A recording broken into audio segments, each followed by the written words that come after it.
अगर जिंदा रहना है तुम्हें तो तुम जरूर बताओ। चलो बताओ जल्दी। देख रहे हो, तुम जानते हो शीशी में क्या है? इसमें तुम्हारे लिए शिफा है। तेरी आंख उस्मान सरदार। हटाओ, पीछे हट जाओ, हट जाओ। जो भी हकीकत है उससे अल्लाह का गोल को रोहन ने मेरे पास अपना एक पास भेजा कि मैं गोल को रोहन की मदद करूं, और मैंने उस्मान साहब के खिलाफ उसकी मदद की। उस्मान साहब मुझे फरियाद दे दो। बताओ दोस्तों को जो गद्दारी नहीं ऐसी बात नहीं कर सकता। अगर होगी चाहती उस्मान साहब ठीक है, अभी गोल को रोहन तमाम हुक्मरानों के कानून पर कब्जा कर रहे थे।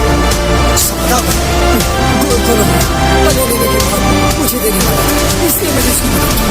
उस्मान साहब अब ज्यादा वक्त नहीं है। तो तुम्हें फरियाद चाहिए, गौर से बोलना चाहिए। तुमने ये क्या किया?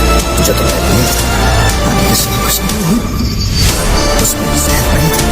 तुम्हारे खून में दौड़ सिर्फ आपका खौफ है।